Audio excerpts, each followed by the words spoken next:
Today, we will be showing you how to build a standard issue UPS van for lunar travel that can not only carry 54 crates, but also has mildly decent handling, at least for a van.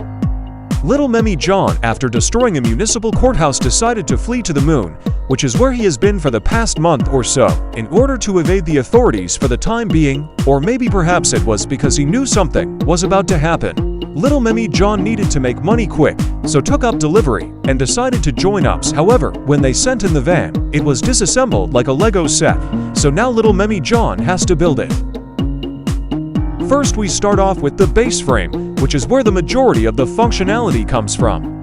The running board is just a quarter wedge with a quarter block behind it, and a slab on top of it with the same being for the bumpers. The main thing to note about this layer is there are 6 motors, which are powered by 4 aux gearboxes and Cheetah gearboxes, with most of the batteries being towards the front, and the rear consisting mostly of heat sinks.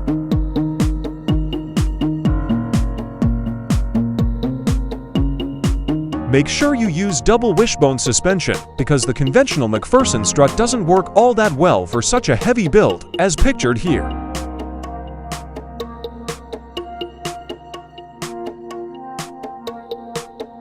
Layer 2 has the rest of the batteries, along with some in the walls, because the slabs cover them, so it doesn't take away too much from the exterior aesthetic. The base of the rear door also starts here, though the bottom is made of slabs and the bottom of the door is made from quarter parts. The handles are made from bumper parts. The front grille is made of heat sinks and is covered with radiators aside the middle part, which has another battery.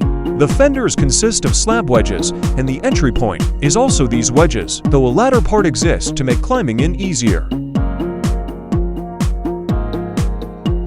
Layers 3 to the roof is more or less the same, though the key thing to note is that everything from here is made of slabs, as it greatly reduces the overall weight. Immediately from the entrance is where the door part and another heat sink go, though externally this looks like a charge port. The front is made from slab wedges on the outer parts, though the inner 3 start a slab higher as to level with the row of heat sinks, which have their tops covered with panel parts. The mirrors are just 2 corner bumper pieces with a quarter part as the actual mirrors. Finally, there is the roof, though before we get to that we must build the pillars, which is made out of wedges, though towards the top it goes to slab wedges and parts which will be color-coded. The entrance parts angle at the same rate as so one can make their way in still, and after all of that we make the roof out of slabs and cover it with solar panels as to give the van better range.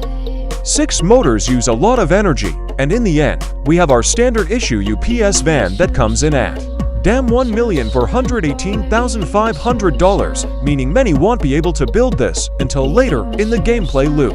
The UPS Corporation more or less acknowledges this and intends on coming out with a lighter, more budget-friendly option in the future, though the given specs of this van is that it has a top speed of roughly 50 on flat ground and a range of around 70.